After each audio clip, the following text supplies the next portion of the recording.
원기둥을 알아보도록 할게요. 원기둥은 이와 같은 입체 도형을 말하는 거예요. 위와 아래에 있는 면이 서로 평행하고 합동인 원으로 이루어진 입체 도형을 원기둥이라고 하는 것입니다. 원기둥의 구성 요소, 원기둥에서 평행하고 합동인 두 면을 우리는 밑면이라고 해요. 그럼 밑면의 모양은? 맞아요. 바로 원 모양이 되는 것이죠. 옆면은 두 밑면과 만나는 구분면, 이것을 옆면이라고 합니다. 그러니까 굴리면 일직선으로 잘 굴러가겠군요. 높이는 두 밑면의 수직인 선분의 길이, 바로 이것을 높이라고 합니다. 이 그림은 높이를 재는 방법을 나타내 준 거예요. 눈금 있는 자하고요. 삼각자를 활용하여서 이렇게 높이를 재어 나타내 볼 수 있지요. 원기둥은 직사각형 모양 종이를 한 변을 기준으로 돌려서 만들어낼 수 있습니다. 위와 앞에서 본 모양, 위에서 본 모양은 원이고 앞에서 본 모양은 직사각형으로 보이게 되는 것이죠. 원기둥을 살펴보았어요. 원기둥을 모두 찾아보도록 할까요? 위아래에 있는 면이 서로 평행이면서 합동인 원으로 이루어진 입체 도형. 그러면 여기서는 나.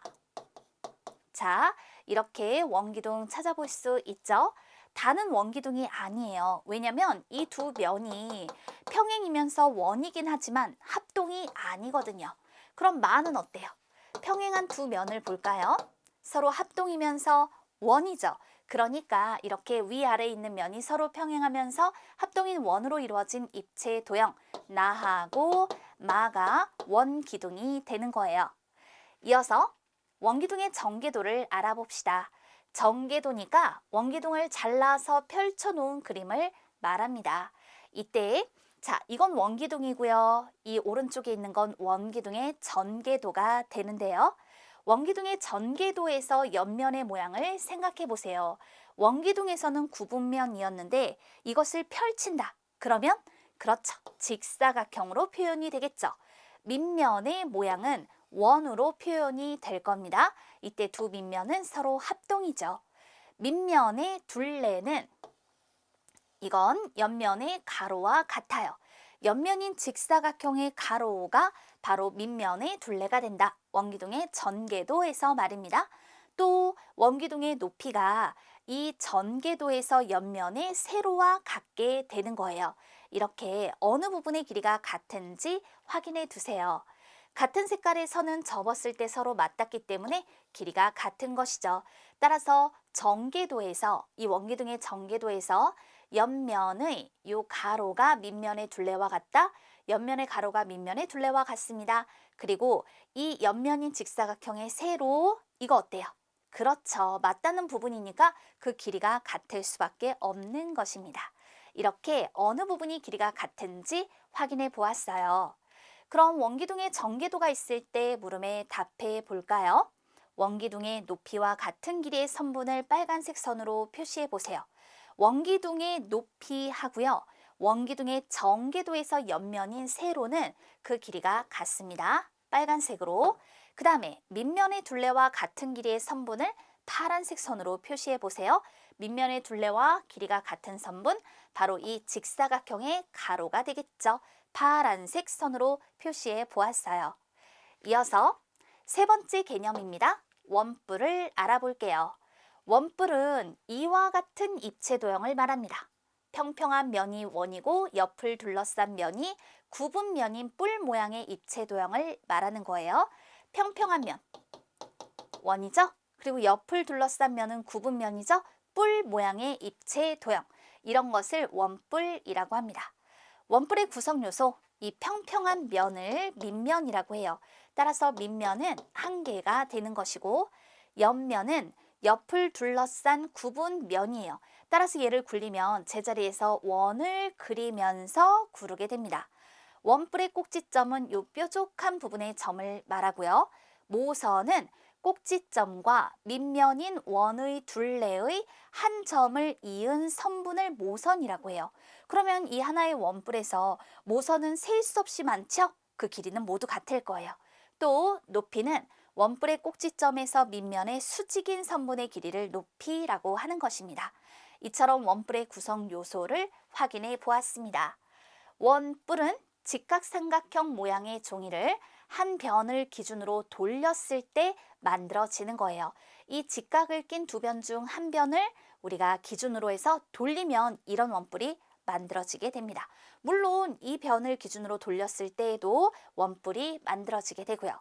원뿔을 위에서 보면 원이고 앞에서 보면 삼각형으로 이렇게 보이게 되는 것입니다. 원뿔을 알아보았어요. 보기에서 네모안에 알맞은 말을 찾아 써넣으세요.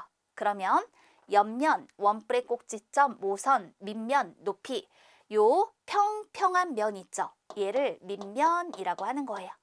그리고 옆을 둘러싼 구분면이 있어요. 옆을 둘러싼 구분면, 이것을 옆면이라고 하죠. 원뿔에서 이 뾰족한 부분의 점을 원뿔의 꼭지점 이라고 하고, 원뿔의 꼭지점과 밑면인 원 둘레의 한 점을 이은 선분, 이걸 모선이라고 합니다. 또 원뿔의 꼭지점에서 밑면의 수직인 선분의 길이, 바로 이것이 높이가 되는 거예요. 원뿔의 구성 요소를 확인해 보았어요. 이어서 구를 알아봅시다. 구는요, 간단하게 공 모양의 도형을 말합니다. 여기에 보면 여러 가지 공들이 있는데 이와 같은 입체 도형을 구라고 하는 거예요. 그러면 구는 어떤 구성 요소가 있을까? 구의 중심, 이건 구에서 가장 안쪽에 있는 점이고요. 구의 반지름은 구의 중심에서 구의 겉면에 한 점을 이은 선분, 이것을 구의 반지름이라고 하는 것이죠. 그럼 구에서 반지름은 셀 수 없이 많겠네요. 그 길이도 모두 같을 거예요. 구는 반원 모양의 종이를 지름을 기준으로 돌리면 바로 이와 같은 구 모양이 만들어지게 되고요. 구는 위에서 본 모양이나 앞에서 본 모양이나 어느 방향에서 바라보아도 그 모양이 원으로 모두 같은 특징이 있습니다. 우리가 배운 원기둥, 원뿔, 구를 비교해 볼게요. 이들의 같은 점은 구분면으로 둘러싸여 있다라는 거예요. 그런데 다른 점은 원기둥은 기둥 모양이고 원뿔은 뿔 모양이고 그 다음에 구는 공 모양이다라는 거죠. 그 생김새가 다릅니다. 또 위에서 본 모양, 원기둥은 원, 그리고 위에서 본 모양 원뿔도 원, 그리고 이 구는요, 위에서 본 모양이 원 이렇게 표현이 돼요. 또 앞과 옆에서 본 모양을 보면 원기둥은 직사각형이고요. 원뿔은 앞과 옆에서 본 모양이 삼각형이고요.